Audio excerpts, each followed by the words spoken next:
Oi. Bom, vamos lá. Tem a missão aqui de ajudar o Rafa a dar uma pausa ali para ele. Obrigado até pelo convite aqui de poder mediar essa mesa sobre entretenimento e cultura. Uma área no qual também atua bastante tempo, principalmente aqui na região portuária. E é até muito bom, você tem diversas dúvidas e perguntas aqui há bastante tempo na construção do porto, principalmente com relação aos parques e aos museus. Apresentando aqui Luiz Felipe, da Subsecretaria de Eventos da Setur, Sandro Sérgio, diretora executiva do Museu de Arte do Rio, Adélio Demétrio, falei certo? Demétrio, desculpa, é porque tá nada. Cristiano Vasconcelos e Rafaela Bastos, também do Museu da Manhã. Então acho que para você ver como é pro pouquinho. Aliás, gente, vocês estão me colocando mais peças aqui, ó. Tá direto. Bom, me pediram também para trazer a missão. Teve um pouquinho de atraso aí o fórum e, infelizmente, eles tem que ser mais breve aí por causa do almoço com relação aqui ao novo hotel. Também não consegue segurar muito tempo e as pessoas também estão com bastante fome. Só me colocaram numa situação complexa, que já começam apertando todo mundo, né? Peço desculpa. Bom, vou iniciar aqui com Luiz Felipe. Luiz Felipe representa aqui a Subsecretaria de Eventos da Setur. Luiz Felipe, gostaria que você falasse um pouco também sobre forma e quais iniciativas hoje a Setur tem um olhar para o território do Porto Maravilha, entendendo que ele é um território com todo o potencial turístico, né, e cultural da região.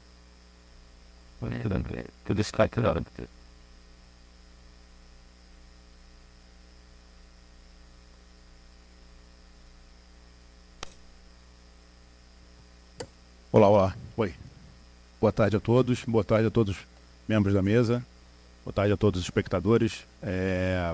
Seguindo aqui um pouco do que o nosso mediador aqui falou, a Secretaria hoje, né, de Turismo, e da qual a Subsecretaria de Eventos que eu me enquadro, né, que estou lá tocando,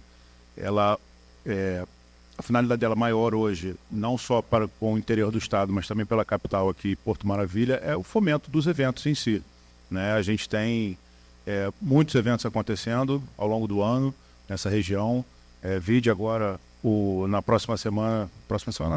daqui a 2 semanas a gente vai estar com o Rio Innovation Week aqui. É um evento gigantesco, mobiliza toda a cadeia aqui da área, né? Fica aqui a semana praticamente toda e é um evento que a gente está realmente muito dentro, participando diretamente com um apoio substantivo, né? Entendendo que é um evento que fala de tecnologia, é um evento que fala de várias áreas da nossa realidade, né? da nossa a vida em geral, e fora o Rio Innovation Week, que é um exemplo que está mais perto, né? Está mais próximo aqui da gente, né? A missão que foi me incumbida, né? dessa vez, né? Nesse momento, né? de transição lá na Secretaria, é de que a gente fomentasse mais e mais os eventos do Rio de Janeiro como um todo, né? Entendendo que o Rio de Janeiro, uma das maiores vocações do Rio de Janeiro é o turismo, e a gente não pode falar de turismo sem falar de eventos, né? É uma das molas propulsoras do turismo, né? O turismo é aquela mão propulsora do país, né? Vamos dizer assim. Você consegue visualizar rapidamente o resultado, né? De quanto foi injetado na economia, de quanto isso rendeu para os cofres públicos, enfim. É um propulsor de geração de renda, de geração de emprego. Então, assim, fora todos os nossos atrativos, né, que estão aqui hoje, que são grandes parceiros, né, sempre foram, historicamente, falamos com todos, né, e sempre também provocando eles a participarem. Se eu não me engano, os museus estão com o Rio Innovation Week esse ano, e os atrativos aqui também vão participar do evento, né? Eu acho que é fundamental promover né, essa intercâmbio, né, promover essa interação entre os equipamentos, né, e falar que o Porto Maravilha tem realmente, como a gente falou aqui agora, né, na última mesa, né, tem uma capacidade uma capacidade de transformação muito grande, por ainda ser um local pouco habitado, né, pouco movimentado, né. Eu acho que a sustentabilidade tem tudo a ver com os eventos. A gente está tentando implementar na subsecretaria o selo, pegando um pouquinho, né, do que a gente falou aqui atrás, né, um selo de turismo sustentável para os eventos, para que o evento também seja sustentável, para que ele faça parte ele consiga obedecer algumas OS, né, algumas ODS da sustentabilidade, né, e estou com um grande amigo aqui na plateia, o Thiago Moura, que é o presidente do Polo Zona Sul, que me lembrou bem da questão do Grupo Seiva, que está tentando trazer para cá, para o Polo, né, principalmente para o comércio em geral, uma questão de sustentabilidade muito grande, que vai de encontro aos eventos, porque no evento você tem a geração de resíduo, você tem geração de resíduo plástico, de resíduo sólido, né, enfim. E o Grupo Seiva tem e a gente está tentando trazer o grupo para junto da gente também nessa questão, que é a questão do descarte, principalmente do vidro, né? Então, assim, isso é tudo, a gente está tentando observar isso nos nossos eventos, né? Nos eventos que a gente principalmente apoia, né? Nos eventos que a gente está junto, né? Eu acho que, fora isso, né? Além do Pier, né? Ser um lugar lindíssimo, né? Você tem ali a Praça Mauá também, que também é um grande propulsor de eventos, acontecem muitos eventos ali dentro, né? Fora toda a parte cultural que já foi falado e vai ser falado aqui também, né? Enfim, eu acho que o Porto, nessa perspectiva de eventos, só tem a ganhar, essa região só tem a crescer, e o intuito é da gente fomentar mais e mais, né, como secretaria, os eventos aqui dentro e, obviamente, toda a parte cultural que isso envolve, né? Obrigado, Pedro. Oi.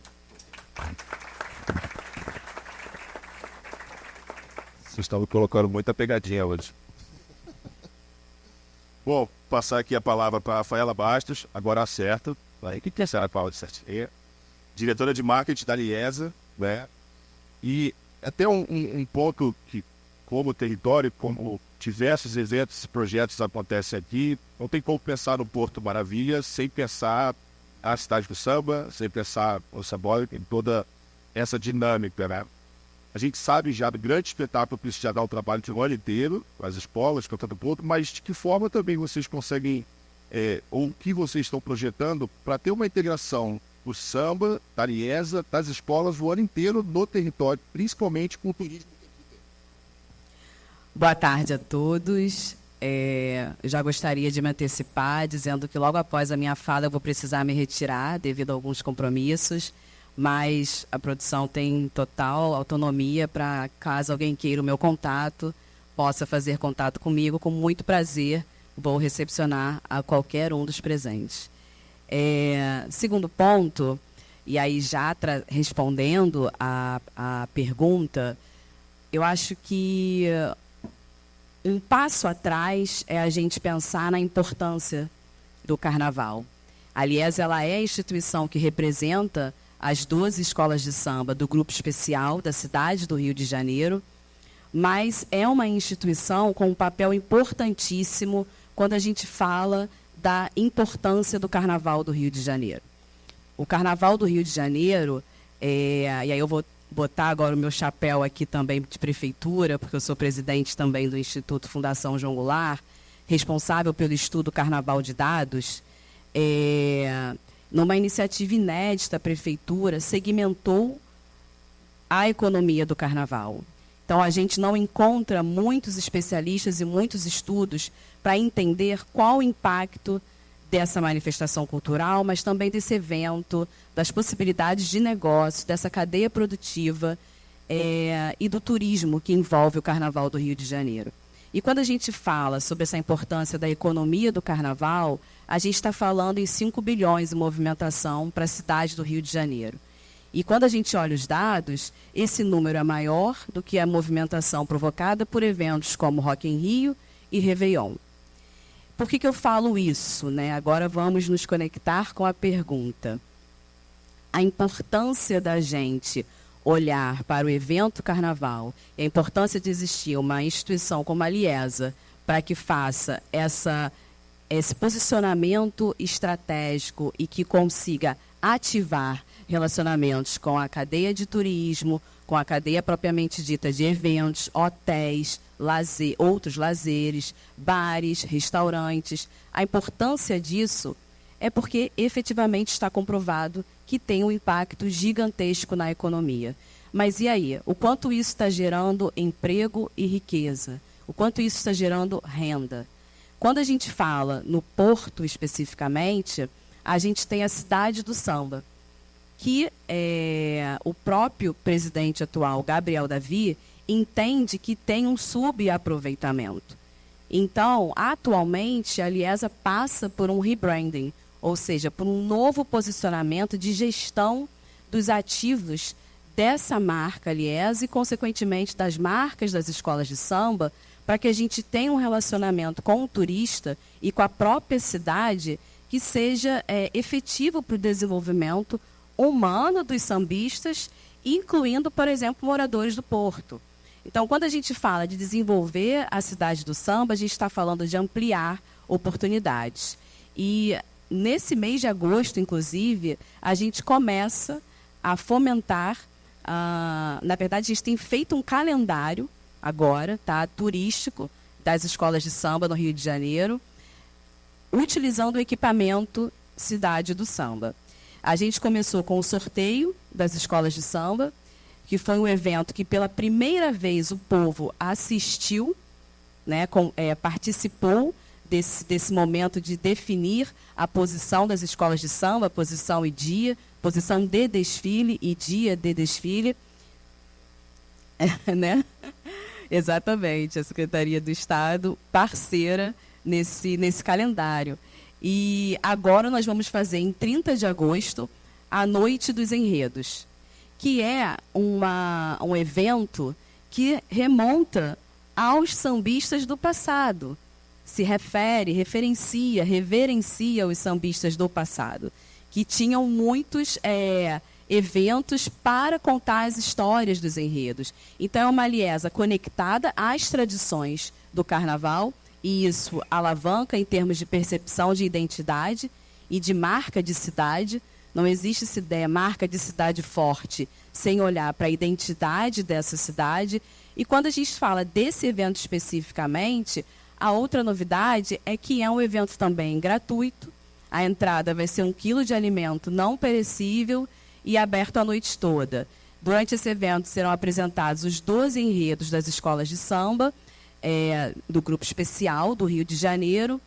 E veja, é um evento que a gente está falando de um lazer, de uma cultura ali para o Porto, de uma ativação cultural, experiencial para o Porto, mas a gente também está falando de relacionamento com perspectivas humanitárias, quando a gente recolhe essas doações, patrimonialização dessas histórias que a gente escuta, notadamente brasileiras, porque o enredo das escolas de samba privilegiam as histórias brasileiras, e esse é um papel que as escolas de samba têm associado à educação, porque não cabe no conteúdo programático e pedagógico de uma escola tudo que a gente pode saber sobre a nossa história enquanto brasileiros.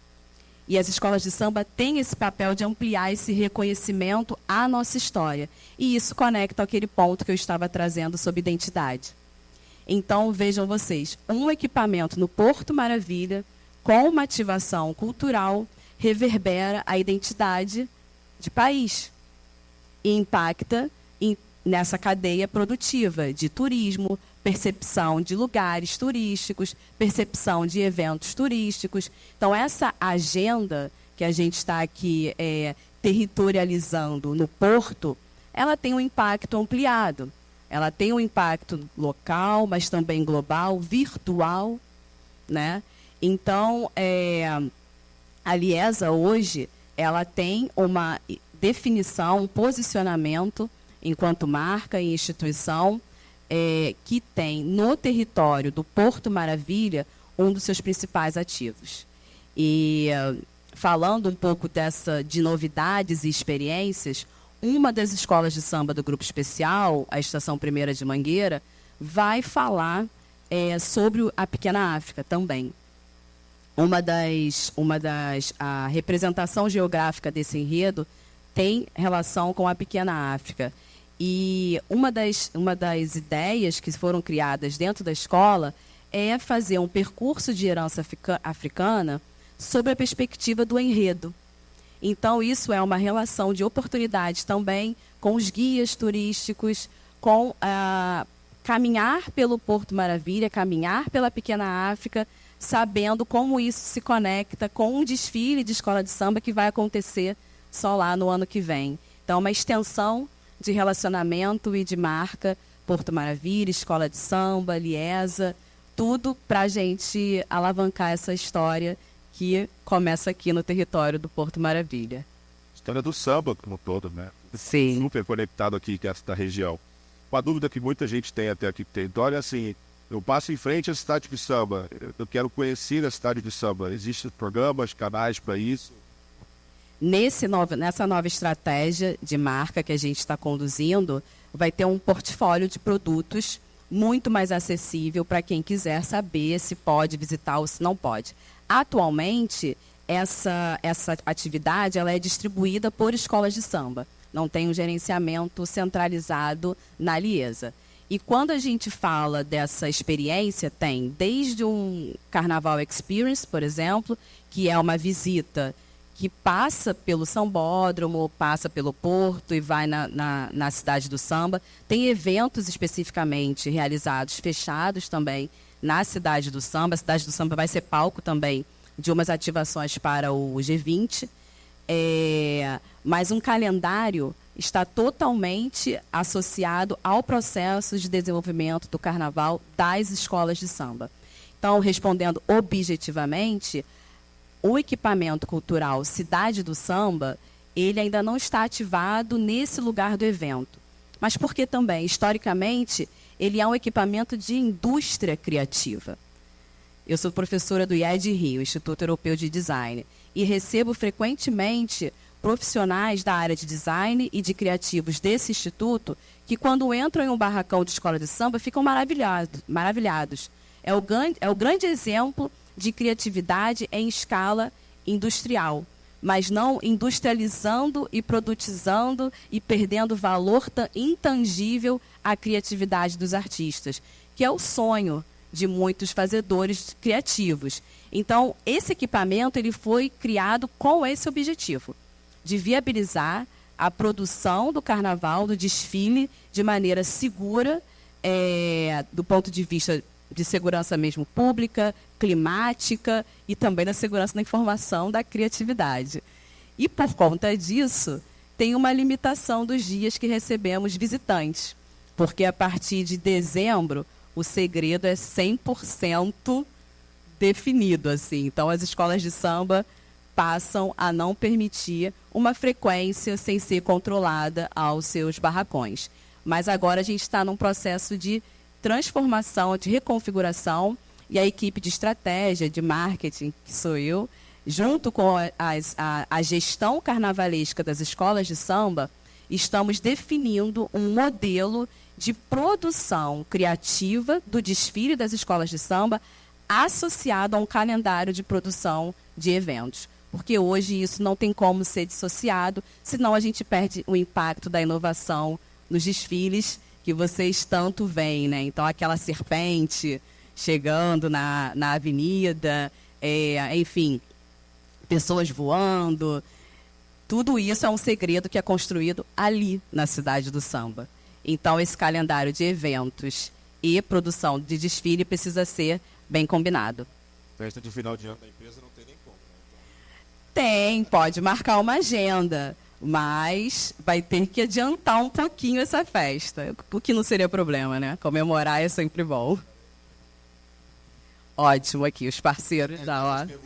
São perguntas que eu escuto bastante aqui no Porto. Assim, se eu quiser fazer uma festa de final de ano da minha empresa lá na cidade de Sampa, você conhece o teu contato? Você conhece alguém? E aí eu fico assim, isso eu até prazer. Sim. Muitas pessoas que estão aqui são representantes das empresas no território e existe essa dúvida, eles querem conhecer, querem levar seus colaboradores também, estou até provocando essa ideia aqui para você. Existe essa agenda, existe essa possibilidade. A Liesa tem site, tem Instagram, também o Instagram e o site do Rio Carnaval, que é a nossa marca específica para o espetáculo do desfile das escolas de samba. Então, essa possibilidade existe, esses meios de contato estão super ativos e vocês podem entrar em contato com esses canais que nosso setor administrativo responde prontamente e realiza o sonho de vocês de fazer um mini carnaval na grande fábrica de carnaval e de sonhos que é a cidade do samba. Muito bem, muito obrigado. Gente, mil desculpas, mas vou precisar sair e novamente reitero que quem quiser o meu contato, ser recebido por mim, com muito prazer o farei. Na instituição Liesa e a produção fica com muita autonomia para poder passar o meu contato. Muito obrigada. Bom, dando continuidade, trazer a palavra aqui agora para o Adélio Demeterco. Demeterco. Bom dia a todos. Obrigado pelo convite. É uma honra estar aqui representando o Grupo Cataratas. O Grupo Cataratas tem presença aqui no Porto Maravilha com uma atração que é o Aquarrio. Para nós é muito importante estarmos presentes nesses eventos. Acho que é do interesse de todos, né? O desenvolvimento sustentável do Porto Maravilha. O Grupo Cataratas tem como pilares a educação, a conservação, o entretenimento. Seu viés de sustentabilidade é muito importante, né? E isso já não tem mais como falar de forma diferente, né? Então, o turismo sustentável, ele cada vez mais requer uma responsabilidade muito grande na nossa atuação. Que o pensamento ele vai além só da própria atração turística, mas um olhar para a comunidade local, para o entorno, para o desenvolvimento como um todo desse território aqui do Porto Maravilha, né? Eu ouvi muita coisa bacana aqui, muita coisa interessante antes. Eu acho que, primeiro, tudo o que já aconteceu no Porto Maravilha é grandioso. A gente testemunhar o que era e o que é hoje, essa transformação que já ocorreu, ela é grandiosa, né? Então, o mais difícil, para mim, assim, na minha visão, já foi feito, que é essa grande transformação. Grandes investimentos do setor público, grandes investimentos do setor privado, as atrações turísticas que nós já temos, né? Como o Museu do Amanhã, a Roda Gigante, o Aquarrio. Então, todo esse ambiente já foi construído. Então, o mais difícil nós já fizemos, mas nós temos muito mais a fazer. E assistindo às outras falas aqui anteriormente, isso ficou bastante claro, né? Dos desafios que nós ainda temos pela frente. Criar uma agenda para o Porto Maravilha consolidada de programação, de planejamento, de entretenimento, de cultura, é muito importante. Então, eu acho que o que nós precisamos muito agora é uma governança disso tudo. Como que a gente une todos os atores, como que nós criamos um planejamento, onde todas as forças são interligadas, né? Todos os nossos ativos. O Aquarrio já não é mais só um aquário. Hoje nós temos no prédio do Aquarrio o funcionamento do Museu de Cera, uma nova atração que foi criada há um ano atrás, que é o Mar de Espelhos, e nós vamos inaugurar agora, nesse início de agosto, uma exposição que é o Jurassic World. São mais de 100 mil peças de Lego, né? Numa exposição de experiência imersiva. Então, o Porto Maravilha já se consolidou e o Grupo Cataratas comprova isso no crescimento, não só do Aquarrio, mas de novas atrações dentro do empreendimento turístico. Nós temos que aproveitar esse momento e planejar ainda melhor o nosso futuro, né? Eu sei que tem uma lei, por exemplo, que está parada na Câmara de Vereadores de 2020, né? Que visa criar um incentivo fiscal, né? Uma legislação que permita e favoreça aí, investimentos nessa área. Claro que potencializando aqueles de maior interesse para o Porto Maravilha. Então, é preciso manter esse tipo de atividade como esse fórum.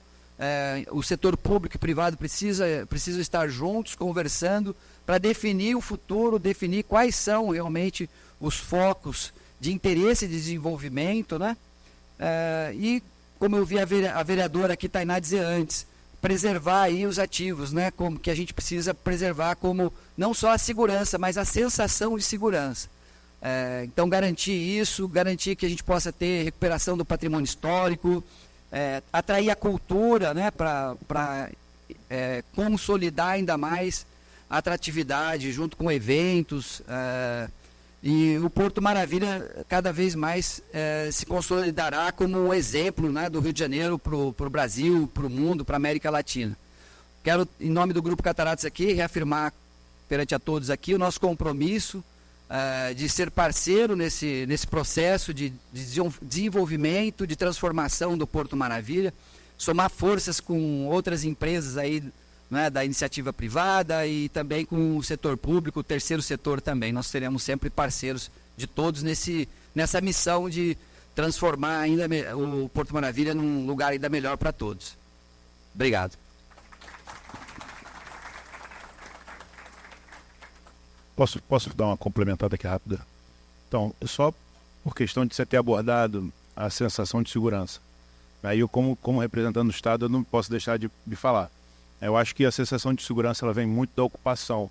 Quando a gente tem ocupação do espaço, seja com empresas, enfim, com qualquer tipo de negócio aqui, essa sensação vai aumentar, né? Porque o policiamento ele existe, ele está aqui. A gente vê que ele está em todas as esquinas praticamente. Óbvio que à noite isso com certeza tende a diminuir, mas com a ocupação e com a vida acontecendo durante a madrugada, vamos dizer assim, de negócios, de bares, de restaurantes, eu acho que a sensação aumenta, né? Eu acho que o intuito é esse, né? Da gente tentar realmente fomentar o Porto para que ele vire realmente um espaço non-stop, vamos dizer assim. Esse é exatamente uma pergunta que eu gostaria de fazer e fica também até para estar falando de cada um de vocês. Existe a expectativa hoje, né, depois da polícia se estiver errado, de 20 mil novas famílias, moradores, no mercado que você dorme. Hoje, olhando os museus, os parques, as atividades que tem, a gente sabe que essas pessoas são os moradores, vão precisar de um outro tipo de atratividade para se manter também presente dentro desses aparelhos, né? Para levar seus familiares, amigos, etc. Já existe um plano desenhado, sendo estudado, né? Com esse olhar para essas novas famílias, para que elas possam retomar e ocupar esse espaço também, diversos outros horários ao favor de só como assim. Eu desconheço esse plano, mas é importante, é muito importante o turismo. A gente não só pensar no turismo, né? O melhor é pensar o espaço para que seja um espaço para o turista, mas também um espaço para o morador aqui, que as pessoas para o carioca, enfim, tem que ser um lugar que precisa desse planejamento para todos conviverem, né? E essa integração de turista e pessoas dos locais, ela só enriquece ainda mais a experiência. Então, que não seja como hoje está muito focado, né, no turismo, mas que possa atrair também moradores e pessoas. E quando tem essa mistura, a gente viu isso na Olimpíada, né? A Olimpíada, quando nós tivemos o período da Olimpíada, a gente tinha a população do Rio e os turistas, e foi um momento inesquecível. Então, eu acho que a gente tem que olhar para isso e trabalhar para que isso aconteça no futuro, onde vai ser um fenômeno maravilhoso, né? E os turistas também querem estar no espaço onde a população esteja. Isso agrega na experiência de turismo. Você tem diversas atividades acontecendo também nesse período em outubro, né? Então, a dúvida é justamente esses olhares de forma você pode... a pessoa que trabalha, por exemplo, aqui nos prédios, os corporativos, ela vai ter uma maior dificuldade de acessar os aparelhos, né? Ela está dentro desse horário. Aí quando ela sai, por exemplo, não tem atividade que naturalmente fechou dentro desse horário comercial, né? Então, né? E essa atividade hoje, os ocupantes, serviços corporativos que tem aqui, ela tem uma manifestativa, né? Não tanto quanto essas milhares de famílias que problema. Mas a preocupação é até mesmo nesse sentido, de pensar de que formas isso pode começar a gerar a participação também de quem já está dentro do território. Eu acho que não só quem reside ou quem vai residir aqui, mas de outras pessoas que residem em outras regiões do Rio, que venham para o Porto Maravilha, né? Que se torne um espaço de convivência, que integre turistas e moradores. Por isso é importante, a gente fala de como desenvolver, né? O setor público tem uma importância grande, tem uma lei para tornar a área, o território, uma área especial com incentivo fiscal, e aí pode-se escolher. A gastronomia, por exemplo, eu vivo aqui o meu dia a dia, a gente sente falta, né, da área de gastronomia. Então, como atrair mais bares, mais restaurantes para esse local? Então, acho que, enfim, acho que é uma conversa mais longa, mas nós já temos, o mais difícil já foi feito. Acho que a gente tem tudo ao nosso alcance para dar um passo maior e consolidar o Porto Maravilha como um espaço não só de turismo, mas de convivência da população e de todos. Obrigado, querida. Essa palavra aqui, Sandra Sérgio, diretora executiva do Museu de Arte do Rio. Boa tarde a todas as pessoas aqui presentes. Bom, horário duro para a gente estar aqui. Agradeço, então, a presença de todo mundo aqui na plateia. Mas, bom, isso é importante a plateia aqui, porque a gente entende que, então, é um tema que é relevante para todo mundo. Bom, cumprimentando meus colegas aqui de mesa, parceiros, inclusive, nessa gestão dos equipamentos, dos eventos, promoção desse movimento cultural que acontece aqui no Porto Maravilha. Bom, como diretora executiva do Museu de Arte do Rio, é bom ter o privilégio de estar à frente de um equipamento que é importantíssimo para a cidade, que faz parte da requalificação do Porto, um exemplo, né, de requalificação de prédios públicos que foram transformados em equipamentos culturais. O Museu de Arte do Rio é um equipamento cultural que hoje recebe mais de 500 mil de pessoas por ano, então tem a sua relevância, é um dos museus mais importantes da cidade, junto com o Museu do Amanhã. São museus que têm perfis diferentes, por isso são complementares, e a gente vive buscando e conversando, e somos muito próximos, como vizinhos, mas também como colegas de trabalho, em pensar estratégias e possibilidades de integração entre os dois equipamentos para que o público possa aproveitar também em uma visita essas duas experiências, que são experiências complementares. O Museu de Arte do Rio é um museu de arte mais contemporânea, tem um perfil de museu em que a gente até brinca que cada visita é única, você passar mais de um mês sem ir no mar, você perde a novidade. E nossa pesquisa de público tem trazido um dado importante, que é entender que é um museu que é muito visitado pelo público da cidade do Rio de Janeiro. Então, a população abraça esse museu e frequenta este museu, reconhece ele como um equipamento que traz um conteúdo que é relevante para a cultura local, não só para o turismo.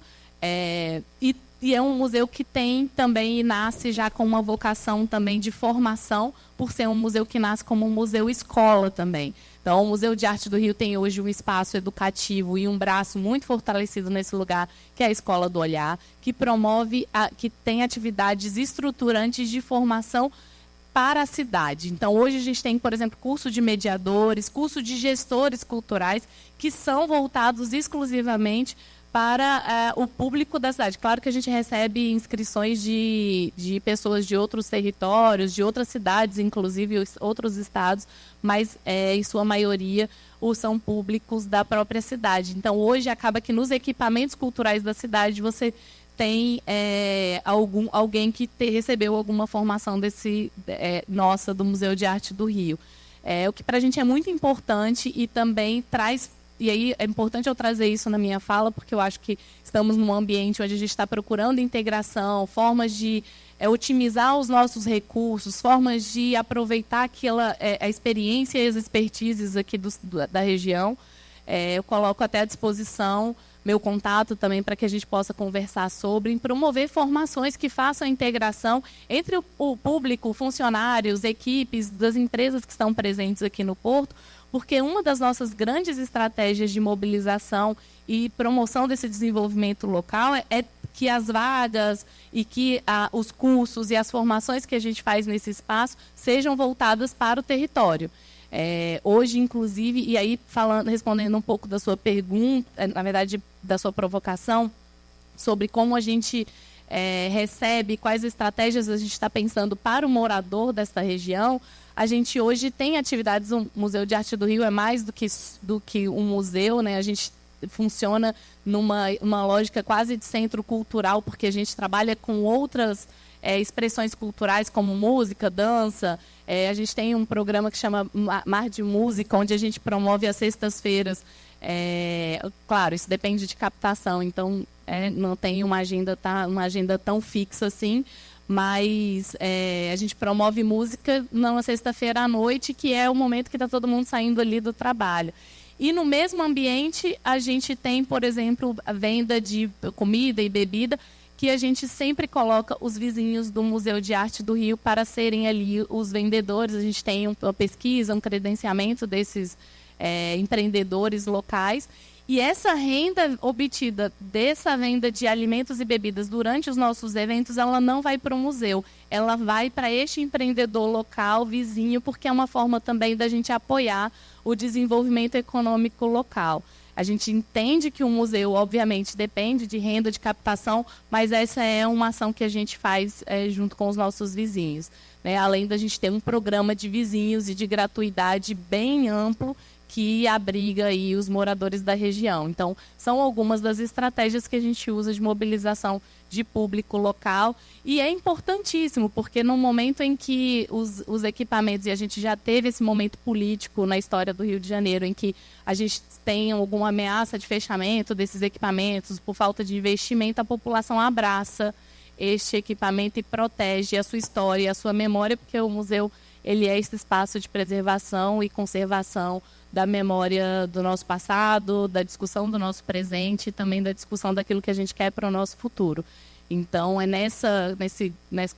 com todas essas estratégias que eu também convido vocês para conhecerem, para estarem presentes e para a gente pensar ações de articulação conjunta de aproveitamento dos nossos recursos, de reinvestimento no setor cultural, porque, de fato, a gente mobiliza muito público turístico, mas a gente também entende que é um equipamento importante para a cidade e, portanto, merece essa atenção e essa programação. Além de ser muito parceiro do setor público e também da iniciativa privada na organização de eventos. A gente estava com a nossa colega aqui falando sobre carnaval e o Museu de Arte do Rio, ano passado, teve, acho que foi a Portela, que teve como enredo o tema de uma exposição que estava no Museu de Arte do Rio. Então, você vê que a gente tem possibilidades diversas de integração. Anualmente, a gente recebe o Desenrolando a Serpentina, que é um evento que fala sobre a economia do carnaval na cidade. Ele acontece lá no mar, com ações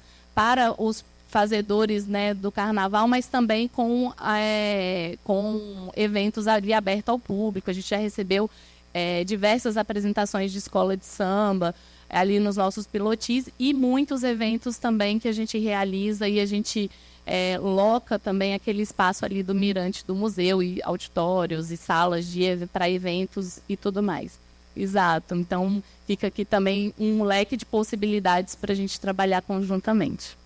Tem várias possibilidades ali, até com as próprias empresas também, de gerar ações com seus colaboradores, conhecendo os aparelhos, trazendo seus filhos. Eu vi até que tem alguns museus, até aqui no Brasil e até fora, que fazem essas ações, né? De ter alguma empresa local, e aí a empresa ela libera esse colaborador que tem filhos para sair uma hora mais cedo, um dia específico, 2 horas mais cedo, para que ele consiga levar os filhos desse museu e conhecer, ou no parque, que seja em alguma desses aparelhos de turismo que tu usa. Fica aí até a ideia para que essas empresas do território possam conectar com vocês e gerar cada vez mais integração. A integração no social é sempre muito visível, mas também agora gerar integração com as empresas e com os novos residenciais. Isso, exato. Então, fica aberto aqui para a gente conversar. Tem muitas possibilidades. A gente está organizando também, em algumas instâncias, uma noite no museu, por exemplo, que é a possibilidade da gente também trazer essa vida noturna que a gente fala que é importante para essa sensação de segurança e para a movimentação local. Então é isso, assim, eu acho que é abertura de muitas possibilidades, seja no âmbito educativo ou até mesmo cultural, da gente promover essa maior participação das empresas também nesse setor. Muito obrigado.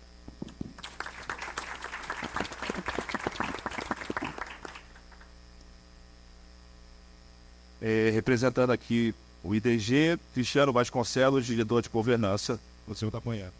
Isso, vou tentar ser breve, que é 1 hora e 10 minutos, né? E tá todo mundo com bastante fome, pelo menos eu estou. Cumprimentar a mesa em nome da Sandra, que é uma colega querida de outras histórias, e aqui a gente se reencontrando. Indo ao tema do fórum, né, que é as soluções para o Porto Maravilha, e o Porto Maravilha talvez ele tenha encontrado sua vocação, mas ele não valorize a vocação que tem encontrado, que é exatamente a cadeia produtiva da economia criativa, que hoje representa 3,11% do PIB do Brasil, e a gente continua tratando cultura como algo secundário, como algo imprensado, como algo menos importante.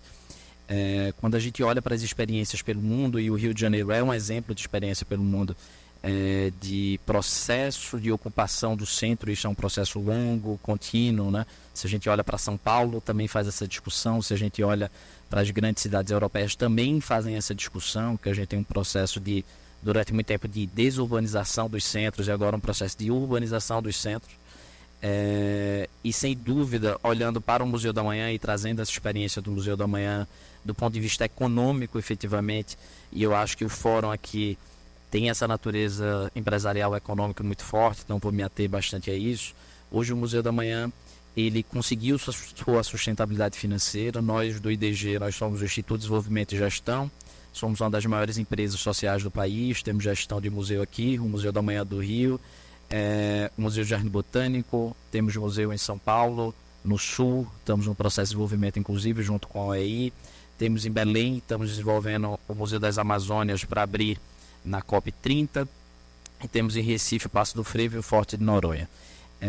Então conseguimos ter uma amplitude do que é a realidade em cada uma dessas regiões, que são bem distintas. Quando a gente olha para o Rio de Janeiro, vendo o Museu da Manhã, onde tem em média 1 milhão de visitantes por ano, sendo o museu mais visitado da América do Sul, onde o carioca muitas vezes não sabe disso e não se apropria exatamente desse lugar, né? A gente, quando sempre fala de museu, a gente olha para o eixo São Paulo e esquece que aqui tem o museu mais visitado da América do Sul, e o único museu do país que não vive com o recurso público direto.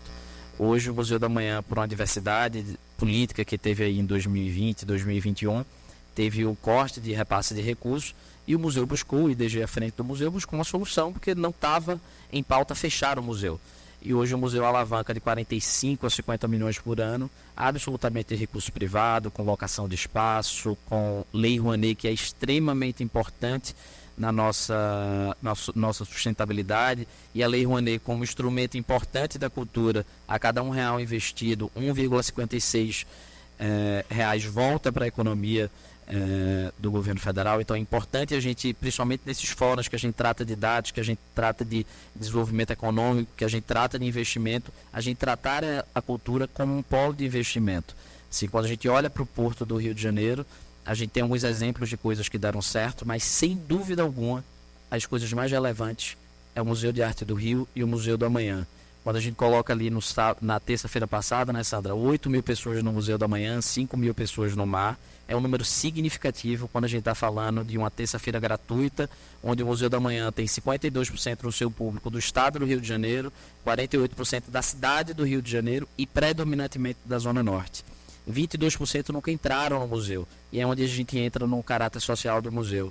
Não é um museu de elite, que os museus são museus de elite, né? O museu distancia, os museus, normalmente, a população tem uma dificuldade de entrar. O Museu da Manhã não, como o mar também não, mas aqui com muito mais propriedade, falando do Museu da Manhã, quando a gente tem significativamente esse público vindo da Zona Norte do Rio de Janeiro, um público carioca, 44% não é público pagante, a gente tem aí quase 1 milhão de visitantes, quase 450 mil visitantes por ano, não são públicos pagantes do no Museu da Manhã por uma série de gratuidades, mas tem uma que é muito específica, que é onde a gente volta a falar do território. O programa Vizinhos do Amanhã, onde temos 5.700 vizinhos cadastrados, com a carteirinha atualizada. Eles recebem uma carteirinha em casa, a qualquer momento ele pode ir ao Museu da Manhã e entra de forma gratuita com um acompanhante. Temos uma política de contratação de funcionários aqui no Museu da Manhã, onde, muito fortalecido pelo trabalho que o Mar vem desenvolvendo, né, na Escola do Olhar, nesse processo de formação desses agentes locais, que precisam estar preparados efetivamente para isso. Então, como eu prometi ser objetivo, eu queria deixar a mensagem seguinte: a gente tem que parar de olhar a cultura como gasto, e a cultura de fato é investimento. Quando a gente fala da Lei Rouanet, que foi demonizada, que tem problemas que a gente precisa aperfeiçoar, mas é uma lei de renúncia fiscal, que presta conta de cada centavo que a gente gasta. Se a gente pegar um táxi aqui na frente, a gente vai precisar prestar conta, vai precisar pegar foto da Sandra, inclusive vocês vão ter que estar na foto para a gente dizer ao governo federal com o que gastamos. E quando a gente pega os outros renúncias fiscais, quando a gente fala do setor automobilístico, quando a gente fala da indústria farmacêutica, é um incentivo fiscal, é uma renúncia fiscal onde essas indústrias não precisam prestar contas. Não é uma crítica a esse tipo de renúncia, mas dizendo que esse setor que hoje representa mais que a indústria farmacêutica, representou em 2020 mais que a indústria automobilística, onde ele tem uma renúncia fiscal, ele presta conta de cada centavo que foi renunciado. E o resultado está aí: o Museu da Manhã com 150 colaboradores diretos, fora os seguranças, vigilantes, a economia que gira na região. Quando a gente tem esses dias de gratuidade, todos os restaurantes estão absolutamente lotados, o VLT, metrô. Então acho que a gente tem que olhar para a cultura como investimento. E todos os países que fizeram isso, o brasileiro adora olhar para o quintal do vizinho, né? Quando a gente olha para a Europa e todo mundo adora passear nas ruas de Paris e se sentir seguro, é porque investir em cultura, investir em equipamento público bom e de qualidade, aberto e acessível. Se a gente fizer isso, se a gente parar de encarar a cultura como gasto, como assistencialismo, começar a politizar, colocando que isso aqui é de esquerda, isso daqui é de direita, não cabe isso. Eu acho que a cultura é um processo de desenvolvimento importante, social, mas econômico também. Então acho que é isso, acho que a mensagem central seria essa. Tá bom? Obrigado. Pegando até carona, né, essa história do porto, tudo que foi construído e etc., foi o que gerou visibilidade também para o território, até que viessem agora os novos residenciais, os edifícios corporativos. De fato, se você for perguntar para as pessoas fora do Rio de Janeiro e até dentro do Rio de Janeiro, né, a primeira referência deles de Porto sempre vão ser os museus, os parques, os eventos, o samba, o bafo da praia. Isso é o que veio na frente, gerou visibilidade e também faz com que muitas pessoas se sintam à vontade de trabalhar aqui e até queiram vir morar aqui. Tem a sua importância.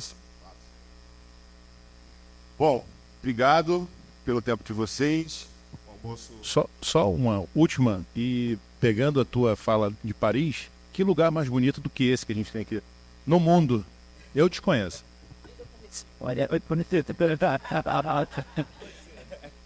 E o objetivo acho que é um pouco esse, né? Da mesma forma que a gente viaja para fora para visitar um Museu do Prado na Espanha ou o Louvre e etc., que as pessoas viajem e venham ao Brasil, ao Rio de Janeiro, não só para ir ao Cristo, mas para ir ao Aquário, ao Museu do Amanhã, ao Museu de Arte do Rio, enfim, e depois vão à praia, mas que isso esteja na listinha ali do que fazer, que é imperdível na cidade. E aí eu acho que a gente coloca o Porto Maravilha como esse grande projeto que evidencia e que entra definitivamente numa rota cultural e turística para a cidade, mas também da população, como a gente trouxe aqui nas nossas falas. Obrigada. Obrigado, pessoal. Boa tarde.